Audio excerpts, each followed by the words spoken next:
Decreasing.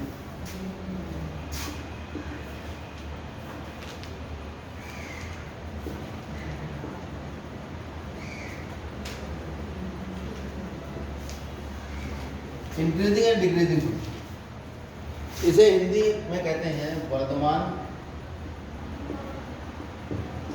तथा ह्रासमान फलन। क्या है इसका अर्थ, पहले हम ग्राफिकली समझते हैं, मैथमेटिकली हम बाद में समझते। ये कहना चाह रहे हैं कि अगर आपके पास वक्र तो हमेशा एक्स वाई एक्स पे चलता है, प्लेन में तो चलेगा, ये वक्र जा या तो ऊपर जाएगा वक्र, ये नीचे आएगा। ऊपर जा रहा है तो इंक्रीजिंग बढ़ रहा है, और नीचे जा रहा है तो डिक्रीजिंग। तो जो बढ़त हम देखते हैं वो क्या मान लेते हैं हम, ये x1 है और ये x2 है। यहाँ पर जो मान निकलेगा फंक्शन का वो fx2 निकलेगा, यहाँ जो मान निकलेगा वो fx1 निकलेगा, और ये जो फलन है वो y बराबर fx के लिए ये हमने ग्राफ बना दिया, ये हम मान लेते हैं। तो अगर x1 का मान x2 का मान बड़ा है x1 से, यानी आप आगे की तरफ बढ़ रहे, यानी x2 बड़ा है x1, और हमने x2 पर फंक्शन का मान निकाला और fx पे भी फंक्शन का मान निकाला। तो अगर फंक्शन बढ़ रहा है, ऊपर की तरफ जा रहा है, तो x2 के बढ़ने के साथ में fx2 भी तो बढ़ना चाहिए। ऐसे ही फलन को, यानी fx2 ग्रेटर होगा fx, ऐसे ही फलन को हम कहते हैं इंक्रीजिंग फंक्शन।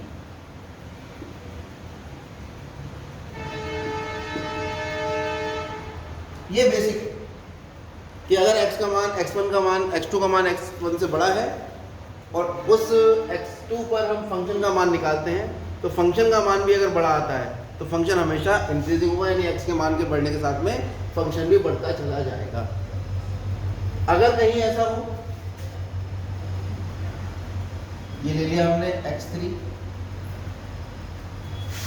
यानी ये x3 नहीं, यहाँ से यहाँ तक x3, 0 है इसका, x3, 0 और x1, 0, तो इसके सापेक्ष जो फलन का मान आएगा वो fx3 है, यानी ये ऊंचाई fx3 होगी। अब हम देख रहे हैं कि x3 हमने लिया, वो बड़ा है किससे, x2 से।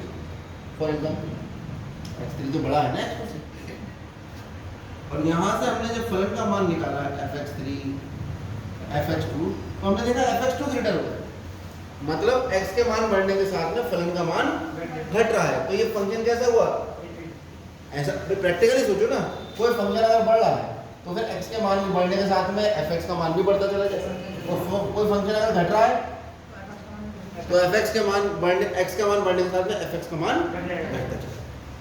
क्लियर हो रही बात। एक पॉइंट ऐसा आएगा जहां पर फंक्शन मैक्सिमम हो जाएगा जितना बढ़ सकता है, और उस पॉइंट से आगे बढ़ने पर फंक्शन कम होना शुरू हो जाएगा।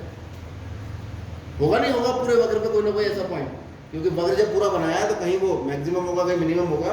तो वक्र अगर कंटिन्यूअस है, बीच में टूटा नहीं है, तो एक पॉइंट ऐसा जरूर आएगा जहां से वक्र जो है वो डिक्रीजिंग होना शुरू हो।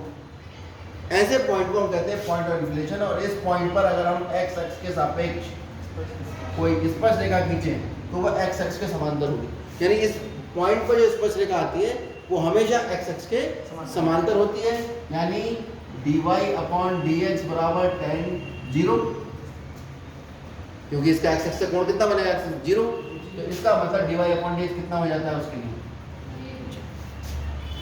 अगर हमें वो पॉइंट निकालना है जिस पॉइंट पे जाके फंक्शन मैक्सिमम के बाद, यानी इंक्रीजिंग के बाद डिक्रीजिंग शुरू हुआ है, डिक्रीजिंग के बाद इंक्रीजिंग शुरू हुआ, तो डेरिवेटिव निकाल के 0 के बराबर रख लीजिए। ये उच्च निम्न में काम आएगा। अभी हम खाली बात करेंगे कि हम इंक्रीजिंग देख रहे हैं या फिर हम डिक्रीजिंग, दोनों चीज़ों को एक साथ अभी हम नहीं देखेंगे, वो अगली एक्सरसाइज में। आपने देखा पहले डेरिवेटिव पढ़ा आपने, फिर स्पर्श रेखा पढ़ी, स्पर्श रेखा के बाद हम पढ़ना है इंक्रीजिंग, डिक्रीजिंग, और उसके बाद हम पढ़ेंगे मैक्सिमा मिनिमम। तो अभी हम इनके बात करें। एक तो डेफिनेशन ये हो गई इसकी, ये क्या है, नीचे वाला क्या है, ये डिक्रीजिंग फंक्शन। अच्छा, एक जनरल प्रूफ करके देखते हैं भाई। f(x2) बड़ा है किससे, f(x), तो f(x2 - f(x1) बड़ा होगा किससे? जीरो से। अब अगर मैं इंक्रीजिंग की बात करूं, for increasing function x2 minus x1 zero से बड़ा होगा। अगर fx2 का मान fx2 माइनस fx1 जीरो से बड़ा है और मैं इंक्रीजिंग फंक्शन के बारे में बात कर रहा हूँ तो x2 तो 100% x1 से बड़ा ही होगा। परिभाषा तो यही कहती है। अगर धनात्मक संख्या से दोनों को भाग कर दिया जाए तो कोई फर्क थोड़ी पड़ेगा। तो अगर हम इससे x2 माइनस x1 से इसे भाग करें तो हमारे पास आएगा fx2 माइनस fx1, दोनों ही धनात्मक संख्याओं का अगर हम उन्हें भिन्न बना दें, अंश भी धनात्मक हर भी धनात्मक, तो भिन्न कैसी होती है? धनात्मक होती है। तो हम एक भिन्न बना देते हैं इनसे। छोड़ो, ज़्यादा दिमाग ही नहीं लगा रहे। ये क्या y निर्देशांकों का अंतर बटे x निर्देशांकों का अंतर, ये क्या बन गया? डेरिवेटिव नहीं होता है ये, dy over dx of fx हो गया। ये किससे बड़ा निकल के आ रहा है? यानी अब हमारे पास एक बहुत ही आसान निकल आया कि अगर कोई फंक्शन इंक्रीजिंग है तो ये समझने में तो आपको दिक्कत हो रही है, या सीधे सीधे f डैश x जो होगा वो जीरो से खत्म होगा। कोई भी फंक्शन इंक्रीजिंग है तो f डैश x हमेशा उसका डेरिवेटिव जीरो से बड़ा होगा। ये हमने आपको इस बारी यहाँ पर सिद्ध करके दिखा दिया। Proof for condition of increasing function.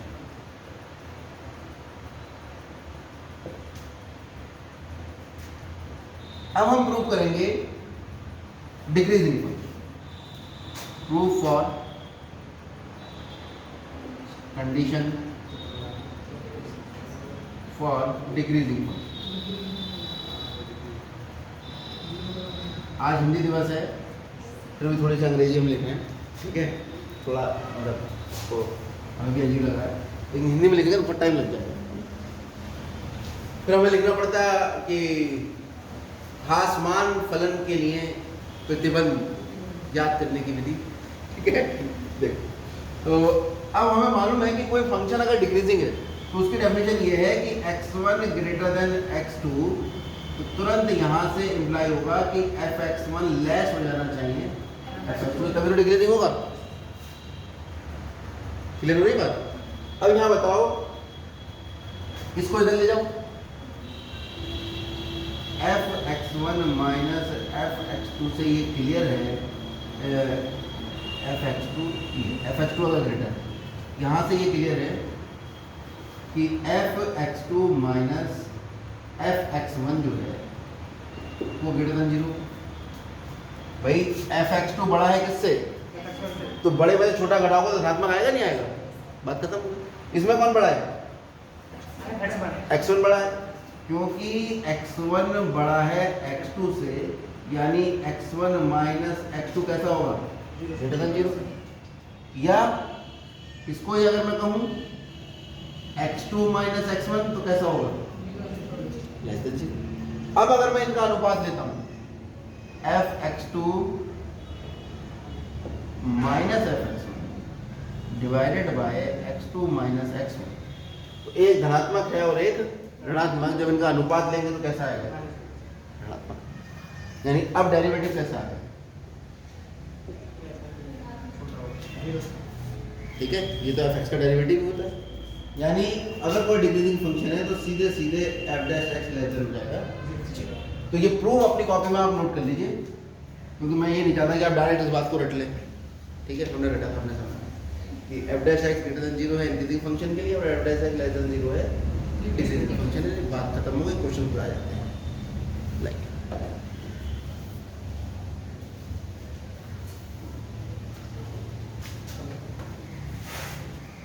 सवाल बहुत बढ़िया है, इसके पूरे पूरे नंबर आते हैं बच्चों के,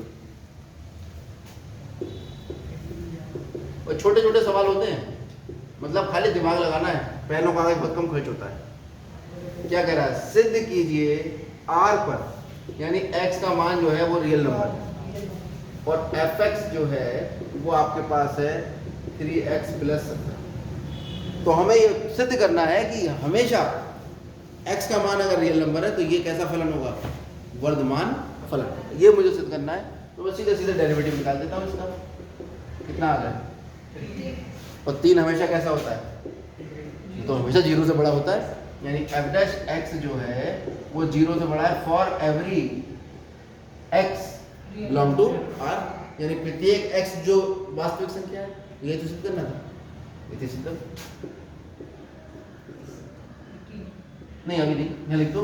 ऐसी स्थिति अगर है कि f डैश x 0 से बड़ा है, इसका मतलब क्या हुआ कि fx एक वर्धमान फलन है जहां x जो है वो बिलोंग करता है किसको, समझ आया? आगे अब तुम समझ गए होगे कि इन क्वेश्चन का लेवल क्या है। तीसरा देखते हैं, चलो दूसरा देखो पहले। fx बराबर e की घात 2x, इसका डेरिवेटिव निकाल लो। f डैश x कितना आएगा, 2 e की घात 2x। अब किसी भी संख्या की घात चाहे ऋणात्मक लगाओ चाहे धनात्मक, e तो 2 पॉइंट समथिंग होता है, एक धनात्मक संख्या है, इसकी कोई भी घात लगाओ, क्या ऋणात्मक कर लोगे इसकी? नहीं कर पाओगे। तो ये हमेशा 0 से ग्रेटर रहेगा for every x belong to R। इसका मतलब क्या हुआ कि fx एक वर्धमान फलन है जहां x बिलोंग टू, मैंने बताया ना कि इसमें पेन और कॉपी पेपर बहुत कम खर्च होता है, दिमाग ज़्यादा खर्च होता है और नंबर पूरे मिलते हैं। आगे देखते हैं तीसरा सवाल। ये कह रहे हैं सिद्ध कीजिए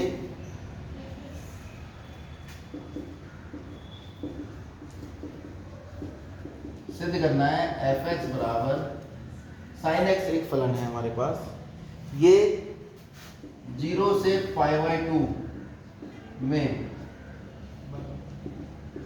वर्धमान, fx बराबर sin x 0 से π/2 में वर्धमान। fx है कितना, sin x, f dash x कितना है। अब cos x का मान आप जानते हो, cos x cos 0 1, cos 45 1/2, cos 60 1/2, cos 90 1। तो 0 से 90 तक cos का मान कभी ऋणात्मक नहीं होता, चाहे आप ऐसे देख लो, add sugar to coffee all positive. तो अगर कोण का मान 0 से 90 तक है तो cos का मान हमेशा कैसा रहेगा, धनात्मक रहेगा। तो आप कहेंगे क्लियरली x बिलोंग टू 0 से π/2, देन fx बराबर cos x always greater than f dash. इसका मतलब क्या हुआ भाई कि fx जो है वो 0 to π/2 में कैसा होगा, वर्धमान।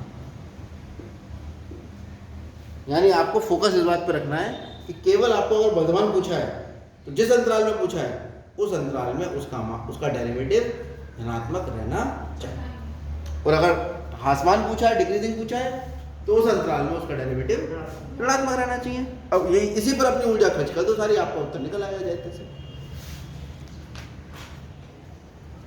अब दूसरे तरीके का सवाल आता है, यहाँ तो आपको अंतराल देके उसने पूछ लिया कि बताओ भाई किस अंतराल में ये वर्धमान है ह्रासमान है, और आपसे वो कहते हैं कि भाई बताओ ये फंक्शन वर्धमान है, वो वाला अंतराल ज्ञात करो, आपसे अंतराल ज्ञात करवा दे। अब क्वेश्चन बदल गया, तीसरा क्वेश्चन इस बार आपसे अंतराल पूछ रहा है।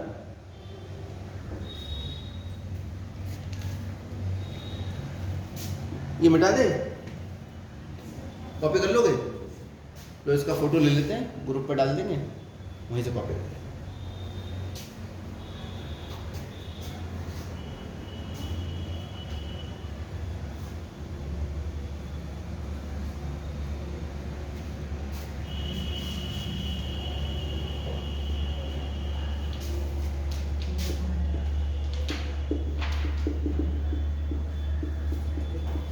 ये कह रहे हैं वो अंतराल ज्ञात करो जिसमें ये फलन वर्धमान, तो डेरिवेटिव को निकाल कर रखी लो।